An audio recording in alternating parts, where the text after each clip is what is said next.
देखिए, शशि थरूर जी एक सम्मानित मेंबर ऑफ पार्लियामेंट हैं, बार बार वहां से चुनकर आए हैं, कांग्रेस की टिकट पर चुनकर आए हैं। ये कांग्रेस और उनके एमपी के अंदरूनी बात है, पार्टी क्या निर्णय लेती है वो उनके ऊपर है। पर साथ ही साथ वो एक इंडियन एक्सप्रेस एक न्यूज़पेपर का इवेंट था जहां पे प्रधानमंत्री नरेंद्र मोदी जी को बाकायदा न्योता देकर उनको स्पीच देने का मौका दिया था। उसके बारे में शशि थरूर जी वहां पे हाजिर रहे, उन्होंने अपना कमेंट दिया है। अब उसमें क्या अच्छा है, क्या बुरा है, क्या तकलीफ है, वो कांग्रेस और शशि थरूर जी के बीच में है। इस पे हमें टीका टिप्पणी करना मैं मानती हूं गलत भी रहेगा, और एज एन अलायंस किसी पार्टी में और इंटरफेरेंस करना ये अलायंस का धर्म भी नहीं है। क्या मैम को लेकर घमासान हुआ? भाई साहब, मैं ना अपनी पार्टी की प्रवक्ता हूं, मैं भविष्यवाणी नहीं कर सकती हूं। राजनीति को लेकर मैं राजनीतिक चर्चा का जो विषय है उस पर चर्चा कर सकती हूं, पर शशि थरूर जी क्या करने वाले हैं, कांग्रेस क्या सोचती है और आने वाले समय में क्या वो भारतीय जनता पार्टी के साथ शामिल होंगे, वो शायद अच्छा जवाब उसका शशि थरूर जी खुद दे पाएंगे। और जैसे मैंने कहा, मैं भविष्यवाणी में ना मैं इंटरफेयर करती हूं, ना मेरी नॉलेज है, ना मैं उस पर टीका टिप्पणी करना चाहती हूं। और वहां पे शिवसेना की बात आई तो कांग्रेस ने बोला कि शिवसेना से गठबंधन नहीं होगा, तो क्या शिवसेना कांग्रेस से गठबंधन करेगी? ये शायद आप गलत ऑर्डर बता रहे हैं। वर्षा गायकवाड़ जी जो मुंबई कांग्रेस की प्रेसिडेंट हैं, वो शरद पवार साहब से मिलने गई थी और उन्होंने ये प्रस्ताव रखा है कि एनसीपी और कांग्रेस साथ साथ काम करे आने वाले चुनाव में। अब क्या उनका आकलन रहेगा, क्या उनका डिसीजन रहेगा, वो उन दोनों पार्टियों के बीच में है।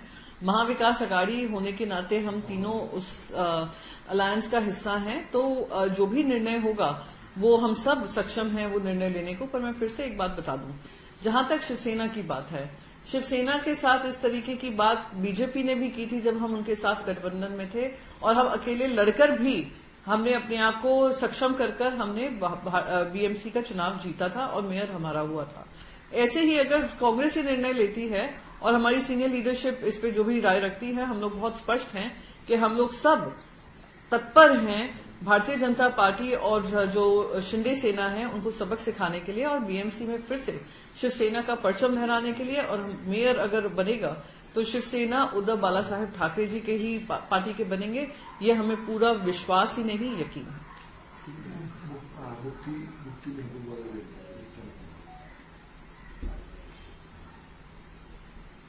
मैम, जिस प्रकार से कांग्रेस की एक बैठक हुई जिसमें दिसंबर में विशाल रैली निकाला जाएगा, अर्जुन खड़गे आरोप है कि भाजपा वोट चोर की है, इस पे क्या कहना है? किसका ओपिनियन है, मैं समझी नहीं। ये मल्लिकार्जुन खड़गे ने कहा है कि आरोप लगाया कि भाजपा मतदान में वोट चोरी की है, उस पे क्या कहना है? देखिए, बहुत सारे ऐसे एविडेंसेस सामने आ रहे हैं जो दिखा रहे हैं कि इलेक्टोरल रोल्स में एडिशंस डिलीशंस हुए हैं।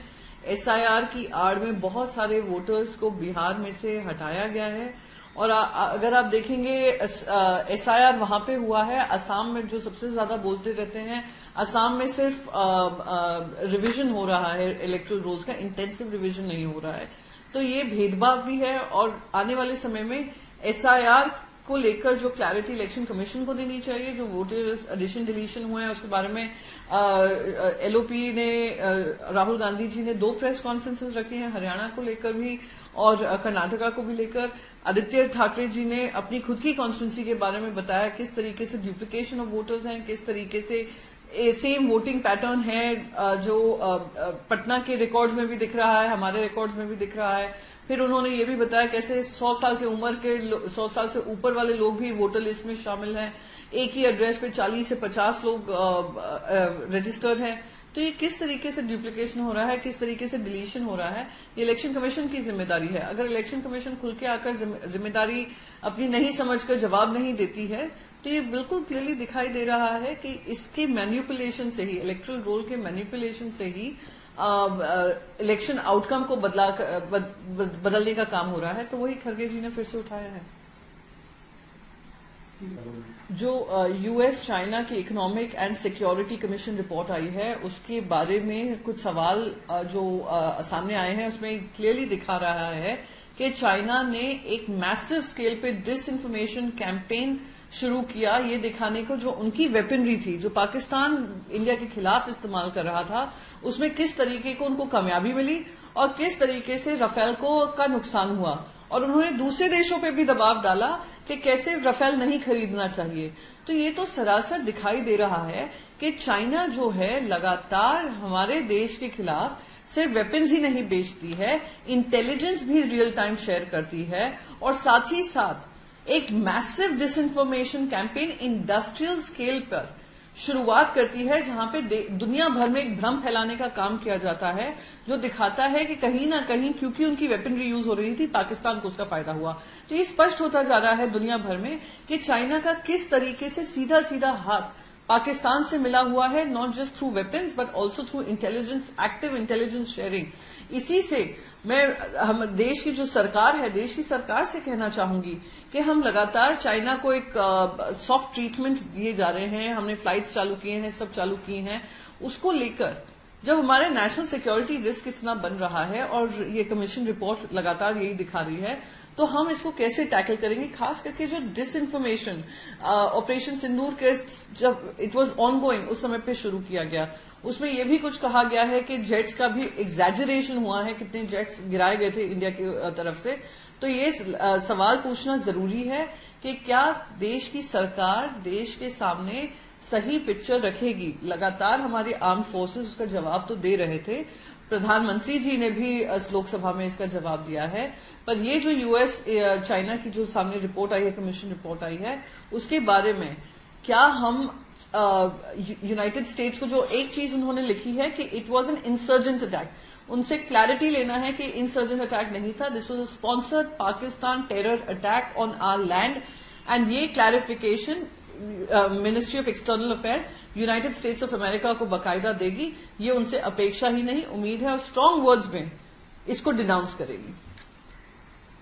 कुछ ऐसा नहीं। देखिए, उनके विदेश मंत्री आए थे और विदेश मंत्री ने काफी सारी ऑफिशियल मीटिंग्स भी ली थी। फिर वो उनको देवबंद लेकर जाया गया था, जहां पे काफी लोगों ने आपत्ति भी जताई थी। पर साथ ही साथ ये जानना जरूरी है कि देश की नेशनल सिक्योरिटी के लिए हम लोग जियो पॉलिटिक्स जो होती है लगातार बदलती है, लोगों के रिश्ते बनते हैं, बिगड़ते हैं, और स्ट्रेटेजिक जो प्लानिंग होती है वो उस हिसाब से होती है जो प्रैग्मेटिक हो, देश के हित में हो। और इस समय पर जिस तरीके से पाकिस्तान और चाइना का अपने रोल हम सभी जानते हैं, पर ज्यादा कोई बोलता नहीं है। अब यूएस कमीशन की जो रिपोर्ट आई है वो भी स्पष्ट कर रही है कि ऐसे एक्टिव इंटेलिजेंस तो दिया ही, साथ में वेपनरी भी दी, और अपने वेपन्स को ज्यादा दिखाने के लिए उन्होंने डिसइंफॉर्मेशन कैंपेन भी शुरू किया हमारे देश के खिलाफ। तो ये स्पष्ट कर रहा है कि इंडिया को भी स्ट्रेटेजिकली अपने पार्टनर, अगर आप नेबरहुड देखेंगे, नेबरहुड में भी सिर्फ तकलीफ मची हुई है। बांग्लादेश एक तरफ है, नेपाल में रिसेंटली जेनजी के क्लैशेस हुए हैं, श्रीलंका की इकोनॉमिक परिस्थिति अभी दे आर रिकवरिंग, साथ ही साथ एक पाकिस्तान एक एक्टिव एनिमी है हमारा। तो हमें भी अपने जो भी स्ट्रेटेजिक इंटरेस्ट देखने हैं, नेशनल इंटरेस्ट देखने हैं, उसमें अगर पाकिस्तान लगातार अफगानिस्तान के साथ जो भिड़ंत में लगा हुआ है, तो स्ट्रेटेजिक इंटरेस्ट में इंडिया और अफगानिस्तान को साथ में क्लोजली वर्क करना, हमारे जो कन्वर्जेंसेज हैं सिक्योरिटी को लेकर, खास करके देश की सॉवरेनिटी को लेकर, वो ध्यान में रखकर अगर दोनों में तालमेल बन रहा है, और अगर कल्चरली भी देखें, अफगानिस्तान और इंडिया का सदियों का रिश्ता रहा है और रिश्ता बना रहे, यही अपेक्षा है। जिस तरीके से लगातार जो गवर्नर का रोल है, गवर्नर का रोल कम निभाते हुए पॉलिटिशियन का रोल ज्यादा निभाते हुए हमने लगातार क्लैशेस देखे हैं, चाहे वो पहले वेस्ट बंगाल में रहा हो धनखड़ जी के साथ, जो खुद वाइस प्रेसिडेंट बने, फिर वाइस प्रेसिडेंट से भी उनको इस्तीफा देना पड़ा। साथ ही साथ महाराष्ट्र में हमने देखा है कैसे हमारी सरकार गिराई गई, हमारी पार्टी में फूट डालने का काम किया, और सब कुछ गवर्नर के ऑफिस से प्रायोजित हुआ।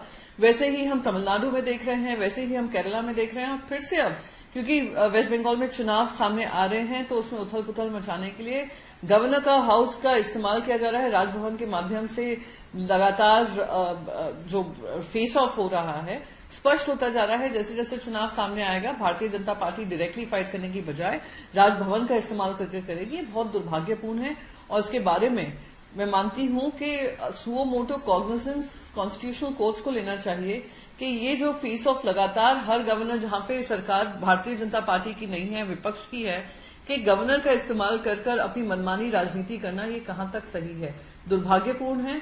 और उम्मीद करती हूं गवर्नर भी अपना रोल समझेंगे, जिम्मेदारी समझेंगे, और चेयर की निष्पक्षता जरूरी समझना और कॉन्स्टिट्यूशन को सबसे ऊपर रखना, ये उनकी जिम्मेदारी और दायित्व बनता है, उसको ध्यान में रखेंगे। मैं नीतीश कुमार जी को बधाई देना चाहती हूं कि लगातार 10वीं बार उन्होंने बिहार की बागडोर संभाली है। बिहार की जनता ने उन पे विश्वास जताते हुए उनको फिर से मुख्यमंत्री बनाया है। पर साथ ही साथ इस ऐतिहासिक क्षण के साथ ही साथ एक ऐतिहासिक जिम्मेदारी भी उनकी है कि आज बिहार की जनता आपकी तरफ अपेक्षा से, उम्मीदों से और वो सारी जो उनसे वादे किए गए हैं उसको पूरा करने की उम्मीद से आपकी तरफ देख रहे हैं। आप उसमें सक्षम होंगे, ये हमारी अपेक्षा है। पर साथ ही साथ जो जनता आपसे उम्मीद लगाए बैठी है उनको ना उम्मीद ना करें। काफी सालों से बिहार की जनता को ये मांग रही है कि विकास की बात हो, प्रगति की बात हो, युवाओं की बात हो, बेरोजगारी को लेकर बात हो, महिलाओं की सुरक्षा की बात हो, किसानों की बात हो, इंडस्ट्रीज और वहां पर आए उसको लेकर बात हो, इकोनॉमिक ग्रोथ स्टोरी की बात हो। ये सारी उनसे उम्मीदें हैं, उस उम्मीद पर खरा उतरेंगे, यही उनसे अपेक्षा है। मैं उनको फिर से बधाई देना चाहती हूँ। उम्मीद करती हूँ कि बिहार की जनता की सेवा में वो तत्पर रहेंगे। जैसे कि मैं सो रहा हूँ तो पिताजी को जगाना है मुझे, तो वो डायरेक्ट उठाने के बजाय, और हिंसा की परंपरा मेरे यहाँ नहीं थी सौभाग्य से, तो वो क्या करते थे कि उस कमरे में आ जाएंगे या बाहर से गुजरेंगे और चौपाई बोलेंगे, प्रात काल उठ के रघुनाथा मात पिता गुरु नावही माता। कभी कभी मैं गुस्से में उठ करके अरे पापा चरण स्पर्श किया और सो गया। मैंने कहा अब मत उठाना।